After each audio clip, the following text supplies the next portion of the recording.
अध्यात्म परमार्थ ही जगण्याची गोष्ट आहे. इकडे लक्ष द्या. मी फार महत्वाचं बोलतोय आणि फार कळकळीनं बोलतोय. अध्यात्म परमार्थ ही जगण्याची गोष्ट आहे. ते केवळ कृतीपर्यंत अवलंबून असू नये, त्या कृतीच्या भावापर्यंत पोहोचलं पाहिजे.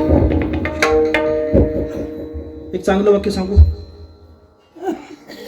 आम्ही काय करतोय याच्यापेक्षा कशा करता करतो याला फार महत्व आहे.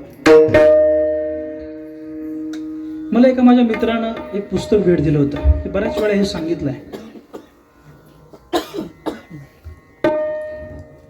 गीतामृतम नावाचं पुस्तक दिलं तो भेट. स्वाध्याय परिवाराचे प्रणेते आदरणीय श्री दादा पांडुरंग दादा आठवले दादा. इतकं विपुल वाङ्मय, आपल्यावर उपकार आहेत या संत मंडळींचे. तुम्ही कधी चिंतन अभ्यास करताना हे तत्वज्ञान मासिक वाचा. केवढे उपकार आहेत. त्या गीतामृतम नावाच्या ग्रंथामध्ये गीतेचं काही विवेचन करताना असा काही एक टप्पा येतोय आणि तिथे एक पाश्चात्य तत्ववेत्याचं एक वाक्य इंग्रजी मधलं आहे. फार भारी आहे.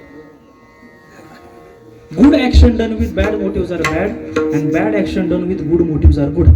हा महत्वाचा. Good action done with bad motive are bad and bad action done with good motive are good. मी त्याला फार विस्तारित करत नाही, पण त्याचा भाव असा आहे, तुमची कृती चांगली आहे पण हेतू जर वाईट असेल तर त्या कृतीला काही अर्थ नाहीये. कृती चांगली आहे, मला क्षमा करा, माझ्या अधिकाराला शोभणारी ही प्रमाण नाही आहेत, पण आता वर्तमानामध्ये या मुद्द्यांवरती बोलणं हे वक्त्याचं कर्तव्य आहे, प्रचारकाचं मुख्य काम आहे. तुकाराम महाराज म्हणतात, जोवरी तोवरी माळा मुद्रांची भूषणे, जोवरी या तुकयाचे दर्शन नाही झाले, जोवरी तोवरी जंबुक घरी गर्जना, जो या पंचाननाचे दर्शन नाही झाले. कोल्याची कुली कुठपर्यंत असते? वाघाची सिंहाची डारकाळी येईपर्यंत. सिंहाची डारकाळी आल्यानंतर चिलटाचा प्रकाश तो किती. त्या चिलट म्हणला, ह्या सूर्य मला विरोधी आहे, याच्या विरोधात मी फॉर्म भरणार.